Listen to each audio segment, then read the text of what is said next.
maamulka Jubbaland ayaa shaaciyay sidoo kalena sheegay in duqeyntii Jilib iyo sidoo kale deegaano hoostaga gobolka Jubbada Dhexe ay iyaga fuliyeen taas oo dhinaca kale dawladda federaalka Soomaaliya ay shaacisay in ay dileen 15 ruux halka 8 xubnoodna ay gacanta ku soo dhigeen iyagoo sheegay in ay u soo qaadi doonaan caasimadda Muqdisho. arrintan ayaa dhinaca kale abuurtay kala sheegasho labada dhinaca maamulka Jubbaland iyo dawladda federaalka in howlgalkaasi ay iyada fulisay.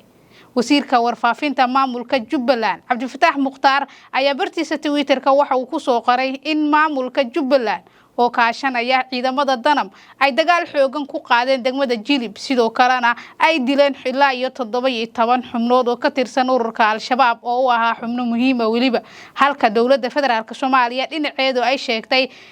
taas mid ka duwan iyo sidoo kale tirada oo kala duwanaansho iyo farqi weyn u dhaxeeyo halka ay sheegeen in 15 ay dileen 8 xubnoodna ay nolosha ku soo qabteen. maamulka Jubbaland iyo dawladda federaalka Soomaaliya oo dhinaca kale xiriirkooda aad u wanaagsaneen sidoo kalena muddooyinkii u dambeeyay ka sii darayay kadib soo noqoshadii Axmed Madoobe sanadii 2024 bishii November ayaa howlgallada gobolka Jubbada Dhexe ka dhacay iyo Jubbada Hoose intaba iyo Gado waxa ay isku qabtaan sheegasho iyo sidoo kale in cid walba iyada ay guusha ururka Al-Shabaab ay ka gaartay iyadoo ay leedahay halka dawladda federaalka Soomaaliya ay sheegto tiro in howlgalkaasi iyada oo beesha caalamka diyaaradaha ka caawiya dhinaca cirka ay saacideen ay duqeyntaasi fulisay halka maamulka Jubbaland ay iyaguna sheegeen sidoo kalena ay ahaayeen kuwa hogaaminayay sidoo kalena weeraradaasi ururka Al-Shabaab lagu qaaday iyagu geysteen. dhinaca kale ururka Al-Shabaab ayaa iyaguna waxay sheegeen in Jilib xalay lagu qaaday dagaal sidoo kalena lagu dhaawacay kaliya 4 ruux oo rayid ah sidoo kalena ay dhaawac ka soo gaareen dad rayid ah oo u badnaa caruur iyo dumar oo ay ku jirto hal gabar oo 4 jir ah sidoo kalena ay wax dhibaato intaasi dhaafsiisanaysa jirin. sheegashada kala duwan ee ururka Al-Shabaab iyo sidoo kale maamulka Jubbaland iyo dawladda federaalka Soomaaliya ayaa imaanaysa xilli duqeymo culus xalay laga fuliyay Jilib iyo sidoo kale deegaan lagu magacaabo Hargeysa Yare oo ku yaala Jubbada Hoose halkaas oo ururka Al-Shabaab duqeymo goobo ay ku sugnaayeen laga fuliyay oo ay diyaaradaha bilaaduuliyaha duqeymo xoogan halkaasi ka fuliyeen iyadoo dhinaca kalena ay sheegteen guulahaasi maamulka Jubbaland halka dawladda federaalka Soomaaliya iyaduna ay sheegtay in weerarkaasi iyada ay fulisay sidoo kalena ay duqeymo culus ku qaaday deegaanka Hargeysa Yare iyo sidoo kale degmada Jilib oo ururka Al-Shabaab ay ku xooganayeen sidoo kalena waa saldhigyo waaweyn oo ay muddo 10 sano ka badan ku sugnaayeen. si kastaba ahaatee dawladda federaalka Soomaaliya oo haatan muddo xileedkii ugu dambeeyay ku jirta ayaa wajahaysa caqabado xoogan oo ugu horeeyaan amniga la dagaalanka ururka Al-Shabaab iyo sidoo kale xaaladda siyaasadeed ee dalka oo ah mid aan xasilooneyn sidoo kalena isqaqabsad iyo khilaaf xoogan u hareeyay oo ka dhashay arrimaha doorashooyinka iyo wax ka bedelka dastuurka iyadoo haatan dagaalada culus ee ururka Al-Shabaab dhinacooda ay soo qaadayaan oo ay 2 maalmood ka hor dagaal xoogan uu ka dhacay deegaanka Wargaadhi ee gobolka Shabeellaha Dhexe halkaas ururka Al-Shabaab saldhig ciidamada dawladda ay halkaas ku lahaayeen dagaal xoogan ay ku soo qaadeen. si kastaba dawladda federaalka Soomaaliya oo kaashanaysa beesha caalamka iyo midowga Afrika ayaa ururka Al-Shabaab waxa ay dagaal kula jirtaa muddo gaar ka badan 15 sano halkaas oo koonfurta Soomaaliya ay ku dirirayaan deegaano dhaco ururkaasi iyo sidoo kale dawladda federaalka Soomaaliya. maamulka Jubbaland ayaa shaaciyay sidoo kalena sheegay in duqeyntii Jilib iyo sidoo kale deegaano hoostaga gobolka Jubbada Dhexe ay iyaga fuliyeen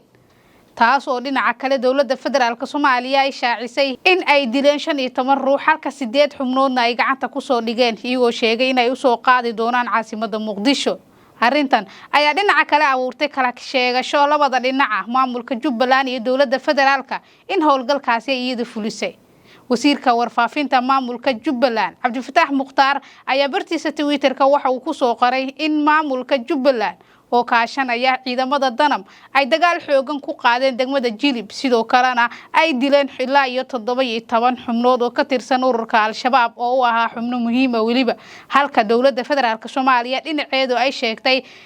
taas mid ka duwan iyo sidoo kale tirada oo kala duwanaansho iyo farqi weyn u dhaxeeyo halka ay sheegeen in 15 ay dileen 8 xubnoodna ay nolosha ku soo qabteen. maamulka Jubbaland iyo dawladda federaalka Soomaaliya oo dhinaca kale xiriirkooda aad u wanaagsaneed sidoo kalena uu muddooyinkii u dambeeyay ka sii darayay kadib soo noqoshadii Axmed Madoobe sanadii 2024 bishii November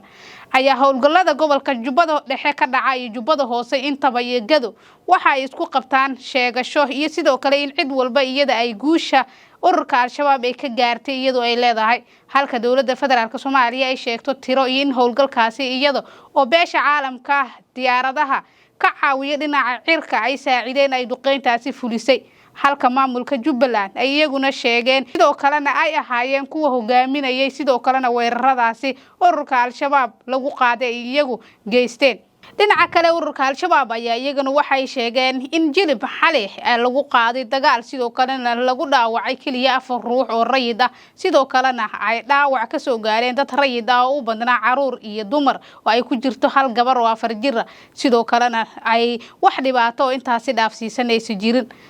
sheegashadan kala duwan ururka Al-Shabaab iyo sidoo kale maamulka Jubbaland ee dawladda federaalka Soomaaliya ayaa imaanaysa xilli duqeymo culus xalay laga fuliyay Julib iyo sidoo kale deegaan lagu magacaabo Hargeysa Yare oo ku yaala Jubbada Hoose halkaas oo ururka Al-Shabaab duqeymo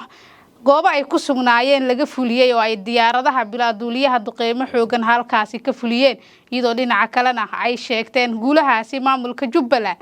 halka dawladda federaalka Soomaaliya iyaduna ay sheegtay in weerarkaasi iyada ay fulisay sidoo kalena ay duqeymo culus ku qaaday deegaanka Hargeysa Yare iyo sidoo kale degmada Jilib oo ururka Al-Shabaab ay ku xooganayeen sidoo kalena uu ahaa saldhigyo waaweyn oo ay muddo 10 sano ka badan ku sugnaayeen si kastaba ahaatee dawladda federaalka Soomaaliya oo haatan muddo xileedkii ugu dambeeyay ku jirta ayaa wajahaysa caqabado xoogan oo ugu horeeyaan amniga la dagaalanka ururka Al-Shabaab iyo sidoo kale xaaladda siyaasadeed ee dalka oo